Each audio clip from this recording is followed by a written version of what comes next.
പറഞ്ഞില്ലല്ലോ.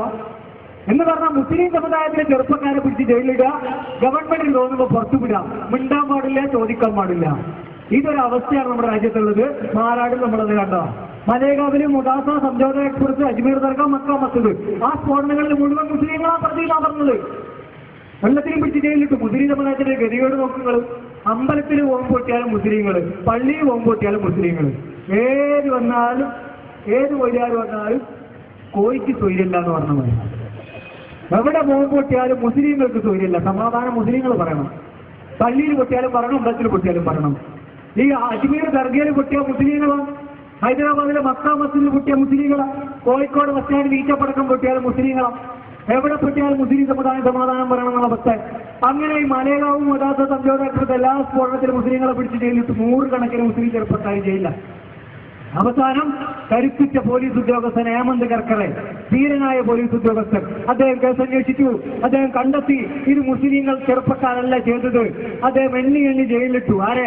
സ്വാമിനി പ്രജ്ഞാ സിംഗ് ഠാക്കൂർ, സ്വാമി ദയാനന്ദ് പാണ്ഡെ, സ്വാമി അസിമാനന്ദ തുടങ്ങിയ കുറെ സ്വാമിമാര്, ഇന്ദ്രജ് കുമാർ, സന്ദീപ് ഇടാങ്കെ, കൽപ്രാങ്കി തുടങ്ങിയ RSSകാര്, പട്ടാളക്കാരനായ ശ്രീകാന്ത് പുരോഹിതനെ പോലെയുള്ള പട്ടാളക്കാരും RSSകാരും സ്വാമിമാരും കൂടിയുള്ള ഏർപ്പാടാണ് അജ്മീർ ദർഗയിലും മക്ക മസ്ജിദിലും ഹൈദരാബാദിലൊക്കെ സ്ഫോടനം നടന്നത് എന്ന് പറഞ്ഞു. അവരും ജയിലിട്ടു. ഇപ്പൊ ജയിലിൽ ആരുണ്ട്? ജയിലിൽ ഒരു ഭാഗത്ത് മുസ്ലിങ്ങളുണ്ട്, ഒരു ഭാഗത്ത് സന്യാസിമാരുണ്ട്. ഓര് തീരുമാനിച്ചിട്ട് ആരാ പൊട്ടിച്ച്? അതാ ഭരണകൂടത്തിന് നിലപാട്. എന്നാ പിന്നെ ഇവരാ പൊട്ടിച്ചെന്ന് വെച്ചാൽ ആദ്യം പിടിച്ചിട്ടാലെ പുറത്തിട്ടൂടെ? ഇപ്പൊ ആദ്യം പ്രതിയും ചെയ്യില്ല, കിടക്കട്ടെ അവിടെ. മിണ്ടിയവരും പറഞ്ഞവരൊക്കെ കേസിലെ പ്രതിയാ. എന്നാ പിന്നെ ഇവരാണ് പ്രതിയെങ്കിൽ മറ്റാളെ വിട്ടൂടെ? വിടില്ല. ആ മുസ്ലിങ്ങൾ മുഴുവൻ ചെയ്യില്ല. പോപ്പുലർ ഫണ്ട് പറയുന്നത് അവർക്ക് ജാമ്യം കൊടുക്കണം. യഥാർത്ഥ പ്രതി ഇവരാണെങ്കിൽ, ഈ പറയുന്ന RSSന്റെ നേതാക്കന്മാരാണെങ്കിൽ ഇവരെ പുറത്തു വിടണം. മധുമിത എന്ന് പറഞ്ഞ പെണ്ണ് അവൾ ഇസ്ലാമെന്ന് സ്വീകരിച്ചു. അതിൽ യാസീൻ ഷാജി എന്ന് പറഞ്ഞ 2 ചെറുപ്പക്കാരെ ഡൽഹി പോലീസ് അറസ്റ്റ് ചെയ്തു. ദിവസങ്ങളോളം ജയിലിട്ടു. അവസാനം മധുമിത കോടതിയിൽ വന്നിട്ട് പറഞ്ഞു, ഞാൻ എന്റെ സ്വന്തം ഇഷ്ടപ്രകാരം മുസ്ലിമായതാണ്. അപ്പൊ കോടതി ഇവർക്ക് ജാമ്യം കൊടുത്തു. അത്രയും ദിവസം അവർ ജയിലിട്ടത് എന്തിന്റെ പേരില്ല? സോറി പറയേണ്ട, അവരോട് നഷ്ടപരിഹാരം കൊടുക്കേണ്ടതില്ലേ? ഇത് ഞങ്ങൾ ചോദിക്കുന്നുള്ളൂ. ഇത് ചോദിക്കുമ്പോൾ എങ്ങനെ തീവ്രവാദമാവുക? ഇങ്ങനെ പിടിച്ച് മുസ്ലിം സമുദായത്തെ പിടിച്ച് ജയിലിൽ ഇടുന്ന ഒരു കലാപരിപാടി ഒരു ഭാഗത്ത്, വേറൊരു കലാപരിപാടി വേറെ ഭാഗത്ത് നടക്കുന്നത് പോലീസിന്റെ വക, പട്ടാളത്തിന്റെ വക. എന്താ? മുസ്ലിം ചെറുപ്പക്കാർ വെടിവെച്ചുകൊല്ല. തീവ്രവാദി എന്ന് പറയാൻ വെടിവെച്ചുകൊല്ല. പോലീസിന് വെടിവെക്കാൻ കുറെ നിബന്ധനകളുണ്ട്.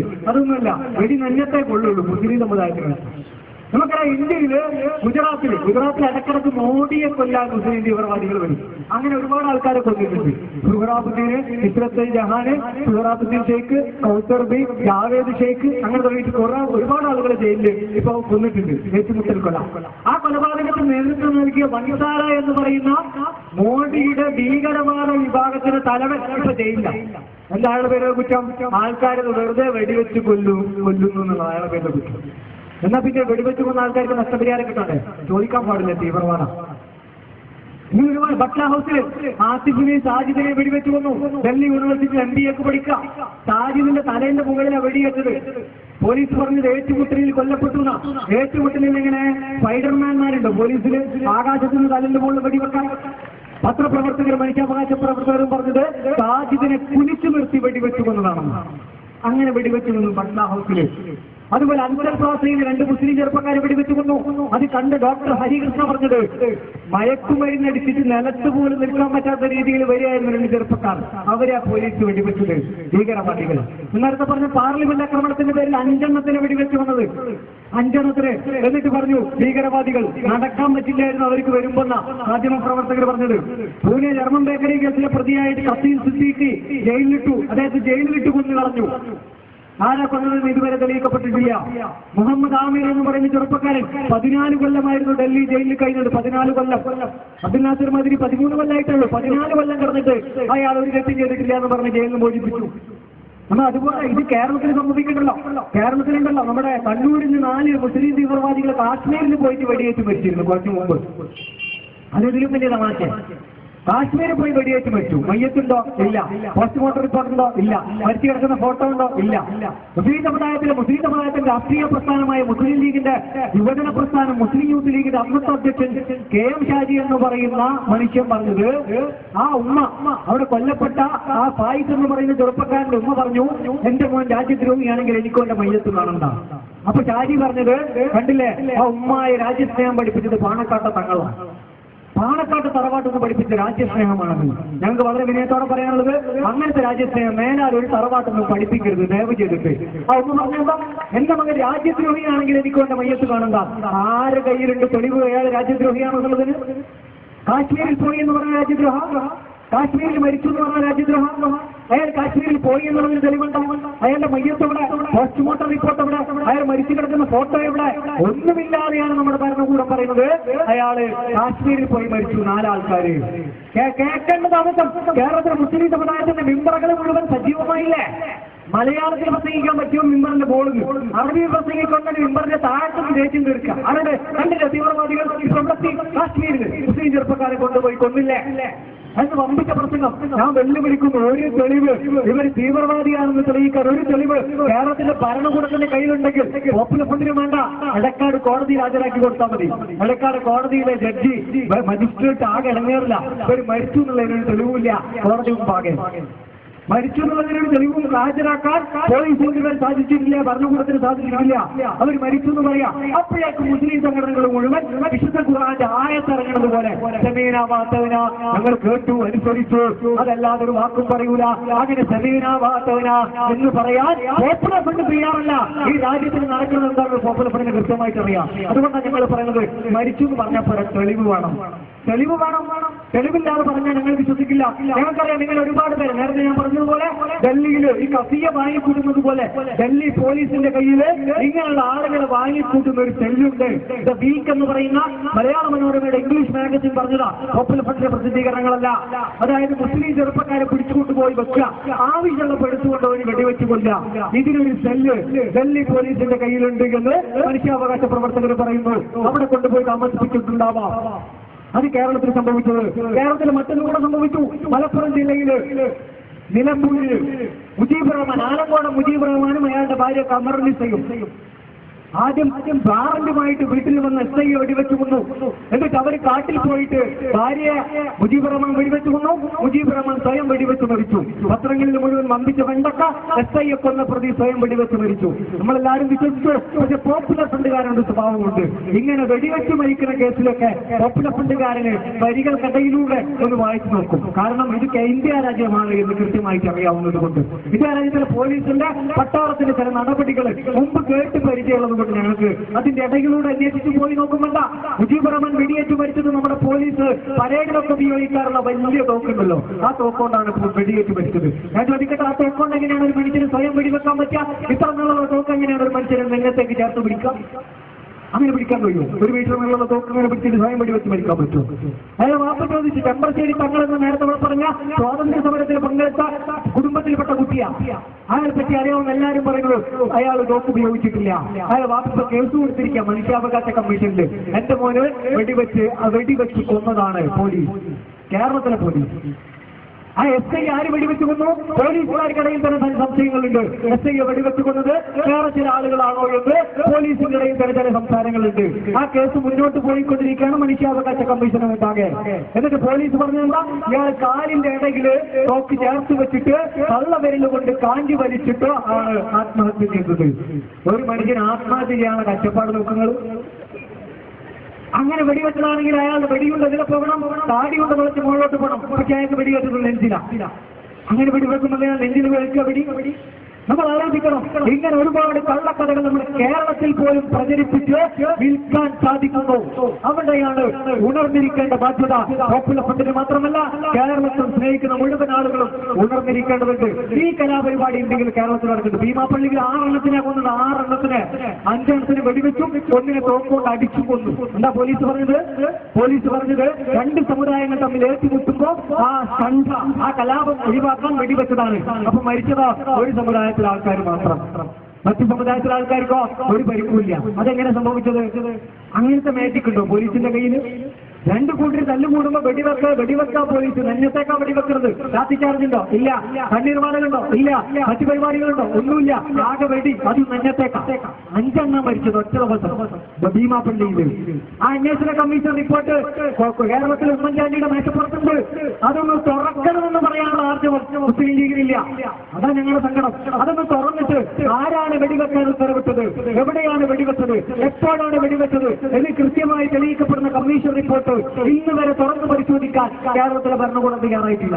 മുസ്ലിം ലീഗ് പോട്ടെ, മുസ്ലിം ലീഗ് ഭീമാപ്പള്ളിയിലെ ആൾക്കാർക്ക് വേണ്ടി കൊണ്ടുവരുമ്പോൾ പോട്ടെ, മുസ്ലിം ലീഗിന്റെ ആൾക്കാർക്ക് വേണ്ടികളും കൊണ്ടുണ്ട്. കാസർകോട്ട് മുസ്ലിം ലീഗിന്റെ പാലക്കാട് തങ്ങൾക്ക് സ്വീകരണം കൊടുക്കാൻ സംഘടിപ്പിച്ച യോഗത്തിലേക്ക് വന്ന അസ്കർ എന്ന് പറയുന്ന മുസ്ലിം യൂത്ത് ലീഗിന്റെ പ്രവർത്തകനെ രാംദാസ് പോത്തൻ എന്ന് പറയുന്ന SP ആണ് വെടിവെച്ചു കൊണ്ടത്. എന്നിട്ടോ മുസ്ലിം ലീഗ് അധികാരത്തിലാണ്. രാംദാസ് പോത്തൻ എന്ന് പറയുന്ന SPക്കെതിരെ എന്തെങ്കിലും ഒരു നടപടി അങ്ങനെയുണ്ടല്ലോ? തന്റെ പ്രവർത്തകരാണല്ലോ വെടിവെച്ചു കൊന്നത്. എന്തെങ്കിലും നടപടി ചെയ്തില്ല. എന്താ ചെയ്തത്? ലീഗ് രാംദാസ് പോത്തൻ എന്ന് പറയുന്ന SPയെ വിളിച്ചുകൊണ്ടുപോയി കാസർകോട്ടെ മുസ്ലിം ലീഗിന്റെ നേതാവിന്റെ വീട്ടിൽ കോഴി ബിരിയാണി വെച്ചു കൊടുത്തു. വെടിവെച്ചു കൊല്ലുകയായിരുന്നു മുസ്ലിം ചെറുപ്പക്കാരൻ. എന്തിന്റെ പേരിൽ സംഘർഷം ഉണ്ടാകുമ്പോഴേക്ക് പോലീസ് വെടിവെക്കാൻ തുടങ്ങിയ നമ്മുടെ നാട്ടിൽ അവസ്ഥ ഉണ്ടാകും. അതല്ലല്ലോ രാജ്യത്തിലെ പോലീസ് ചെയ്യേണ്ടത്. ഏറ്റവും ചുരുങ്ങിയത് കോഴിക്കോട് SFIയുടെ സമരം നടക്കുമ്പോൾ പോലീസ് ഉദ്യോഗസ്ഥൻ വെടിവെച്ചതുപോലെ വെച്ചാ പൊട്ടാത്ത വെടിവെക്കണ്ടേ? ഏറ്റവും ചുരുങ്ങിയത് അവിടെ മാത്രം പൊട്ടൂല വെടി. SFIക്ക് നേരെ ആവുമ്പോ വെടി പൊട്ടൂല. നേരെ വെച്ച് പോലീസ് വെടിവെക്കുന്ന ഫോട്ടോ നമ്മൾ പത്രത്തിൽ കണ്ടു, ചാനലിൽ കണ്ടു. പക്ഷെ എവിടെ പോയി ആർക്കും മനസ്സിലാവുന്നില്ല. നേരെ വെച്ച് എവിടെ പോയി മനസ്സിലാവണില്ല. പക്ഷെ ഭീമാപ്പള്ളിയിൽ നെഞ്ഞത്തുണ്ട, അസ്സർ കാസർഗോട്ട് നെഞ്ഞത്തുണ്ട, അതുപോലെ എല്ലാ സ്ഥലങ്ങളിലും ഉണ്ട. മുസ്ലിം സമുദായമാവുമ്പോൾ നെഞ്ചത്ത്, ബാക്കിയുള്ളവരാവുമ്പോൾ പുറത്ത്. ഇത് പറയുന്നതിന് വേറെ തീവ്രവാദം, ഇത് പറയുന്നത് വേറെ ഭീകരവാദം. ഇത് സംഭവിച്ചതല്ലേ? അതുകൊണ്ടാണ് പോപ്പുലർ ഫണ്ട് മൂന്നാമതായിട്ട് പറയുന്നത് ഈ രാജ്യത്തിലെ നിയമവിരുദ്ധമായി തടവിൽ വെച്ച ആളുകൾക്ക് നഷ്ടപരിഹാരം കൊടുക്കണം.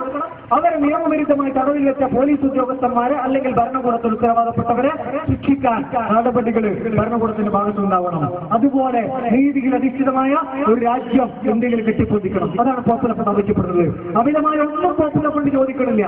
ഇന്ത്യയുടെ ഭരണകൂടം തരുന്ന നീതി അത് ഈ രാജ്യത്തിലെ മുഴുവൻ ആളുകൾക്ക്, മുസ്ലിങ്ങൾക്ക് മാത്രമല്ല മുഴുവൻ ആളുകൾക്ക് ലഭിക്കണം. നമ്മുടെ വിവേചനം പാടില്ല.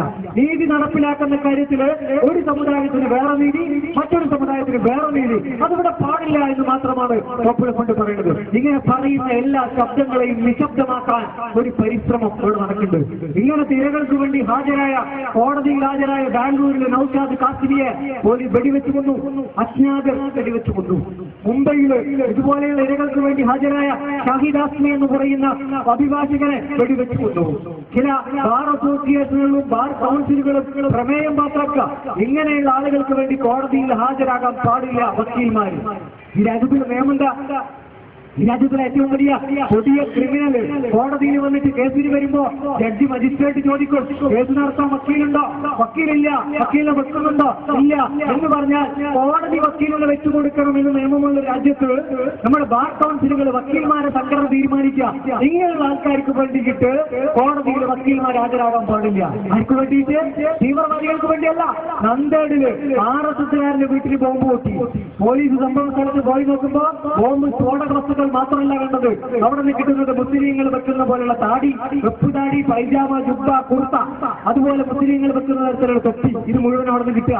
എന്നിട്ട് പോലീസ് തീരുമാനത്തിലെത്തി മുസ്ലിങ്ങളുടെ വേഷം ധരിച്ച് ബോംബ് വെക്കാനുള്ള പരിശ്രമത്തിനിടെയാണ് ഈ ബോംബ് പൊട്ടി RSSകാർ കൊല ചെയ്യപ്പെട്ടത്.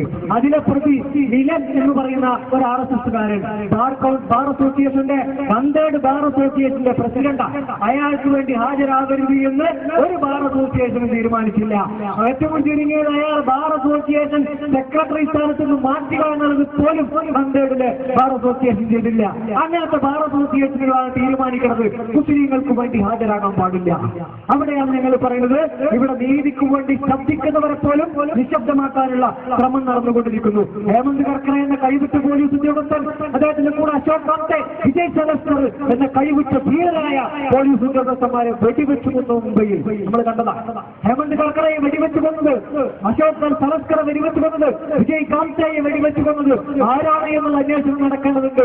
മുംബൈ എന്ന് പറയുന്ന ഇന്ത്യയുടെ വാണിജ്യ തലസ്ഥാനം 2 ദിവസം നിശബ്ദമായി പോയി, നിശ്ചലമായി പോയി. ഈ രാജ്യത്തിന്റെ സുരക്ഷാ സംവിധാനങ്ങളിലെ മുഴുവൻ ജനങ്ങൾക്ക് വിശ്വാസം നഷ്ടപ്പെടുന്ന അവസ്ഥ, രാജ്യം പോലും പകച്ചുപോയ ഒരു ഭീകരാക്രമണമാണ് മുംബൈയിൽ നടന്നത്. ആ ഭീകരാക്രമണം നടന്നതിന് ശേഷം ആരാണിത് നടത്തിയത് എന്ന് ഈ രാജ്യത്തിലെ ജനങ്ങൾ മുഴുവൻ ഉത്കണ്ഠയോടുകൂടി നോക്കിയിരുന്നപ്പോ രാജ്യത്തിന്റെ സുരക്ഷയെ സ്നേഹിക്കുന്ന മുഴുവൻ ആളുകളും, രാജ്യത്തെ സ്നേഹിക്കുന്ന മുഴുവൻ ആളുകളും ആരാണ് മുംബൈ ആക്രമിച്ചത് എന്ന് വേദനയോടെ വിഷമത്തോടെ ഉറ്റുനോക്കിക്കൊണ്ടിരുന്നപ്പോ ഈ രാജ്യത്തിലെ ഭരണകൂടമത ഒരു പ്രതിയെ കൊണ്ടുവരുന്നു. മീശ മുളച്ചിട്ടില്ലാത്ത ഒരു പയ്യനെ കാണിച്ചിട്ട് പറയുന്നു ഇവനാണ് മുംബൈയിൽ ആക്രമണം നടത്തിയത്. പോപ്പുലർ ഫ്രണ്ടിനെ വിശ്വസിക്കാൻ പറ്റൂല. അജ്മൽ കസബി എന്ന് പറയുന്ന വീഴ്ചമടക്കാത്ത 20-കാരനായ ഒരു പയ്യനാണ് മുംബൈ നഗരത്തെ 2 ദിവസം വിറപ്പിച്ചത് എന്ന് വിശ്വസിക്കാൻ പോപ്പുലർ ഫ്രണ്ടിന് വശമുണ്ട്. അത് ഞങ്ങൾക്ക് മാത്രമല്ല, അത് ഹേമന്ത് കർക്കറയുടെ ഭാര്യ കവിതാ കർക്കറയ്ക്കുമുണ്ട് ആവശ്യം. അതുകൊണ്ടാണ് നരേന്ദ്രമോദി നഷ്ടപരിഹാരവുമായി ഒരു ആശ്വാസ തുകയുമായിട്ട് കവിതാ കർക്കറയുടെ വീട്ടിൽ വന്നപ്പോ ആ കൊലപാതകിയുടെ കയ്യിൽ കൊണ്ടുള്ള പണം എനിക്ക് വേണ്ട എന്ന് കവിതാ കർക്കറ എന്ന് പറയുന്ന ധീരയായ ആ സ്ത്രീ പറഞ്ഞത്. അവർക്കറിയാം മുംബൈയിൽ സ്ഫോടനം നടത്തിയത് നരേന്ദ്രമോദിയുടെ ആളുകളാണ് എന്ന്. കാരണമുണ്ട്. ആരാണ് അശോക് കാവത്തയെ കൊല്ലേണ്ട, വിജയ് സാവസ്കറെ കൊല്ലേണ്ട, ഹേമന്ത് കർക്കറയെ ആർക്കാണ് കൊല്ലേണ്ടത്? അവിടെയാണ് ആലോചിക്കേണ്ടത്. മുസ്ലിങ്ങൾ എന്തിനു കൊല്ലണം? മലേഗാവ്, മുദാഫ, സംഘോദ എക്സ്പ്രസ്, അജ്മേർ ദർഗ, മക്ക മസ്ജിദ് സ്ഫോടനങ്ങൾ മുസ്ലിങ്ങളല്ല നടത്തിയത് എന്ന് തെളിയിച്ച ഹേമന്ത് കർക്കറയെ കൊല്ലേണ്ട ആവശ്യം മുസ്ലിങ്ങൾക്കെന്താ? അത് മുഴുവൻ നടത്തിയത് RSS ആണ് എന്ന് RSSന്റെ കേന്ദ്രീയ കാര്യകാരി മണ്ഡലിലെ ഇന്ദ്രേഷ് കുമാറിന്റെ നേതൃത്വത്തിലാണ് ആ സ്ഫോടനങ്ങൾ നടന്നത് എന്ന് തെളിയിക്കാനിരുന്ന ധീരനായ പോലീസ് ഉദ്യോഗസ്ഥൻ ഹേമന്ത് കർക്കറയെ കൊന്നുകളയേണ്ട ആവശ്യം RSSന് മാത്രമാണ് എന്ന് പറഞ്ഞാൽ ധീരരായ പോലീസ് ഉദ്യോഗസ്ഥന്മാരെ നിശബ്ദമാക്കാൻ നമ്മുടെ നാട്ടിലുണ്ടല്ലോ. ധീരരായ പോലീസ് ഉദ്യോഗസ്ഥന്മാരെ നിശബ്ദരാക്കാൻ പലരും വഴിയെടുക്കുന്നുണ്ട്. ആ രീതിയിൽ അക്രമങ്ങൾ നമ്മുടെ നാടുകളിൽ നടന്നുകൊണ്ടിരിക്കുന്നു. ഇങ്ങനെ നീതിക്ക് വേണ്ടി ശബ്ദിക്കുന്നവരെ വിനായക് സെന്നിനെ പോലെയുള്ള ആളുകളെ ഇത് പോപ്പുലർ ഫ്രണ്ടാണ് അതിലെ ഏറ്റവും അവസാനത്തെ ഇര. എന്താ പോപ്പുലർ ഫ്രണ്ടിനെ കുറിച്ച് പറയുന്നത്? നിരോധിക്കപ്പെട്ട സിമിയുടെ നിരോധനത്തിന് ശേഷമുള്ള മറ്റൊരു വേഷം കെട്ടലാണ് അത്ര പോപ്പുലർ ഫ്രണ്ട്. പ്രിയപ്പെട്ടവരെ, പോപ്പുലർ ഫ്രണ്ട് ഇന്ത്യയിലെ കേരളത്തിലെ കോഴിക്കോട്ട് എന്ന് പറയുന്ന ഒരു സ്ഥലത്ത് 1993 ഉണ്ടായതാണ്. 93 കോഴിക്കോട്ട് രൂപീകരിച്ചതാണ് NDF. അതാണ് പിന്നീട് പോപ്പുലർ ഫ്രണ്ട് ആയത്. സിമി കേരളത്തിൽ ഇന്ത്യയിൽ നിരോധിച്ചത് 1996-ലാണ്. 2001-ലാണ് സിമി നിരോധിക്കുന്നത്. 2001 നിരോധിച്ച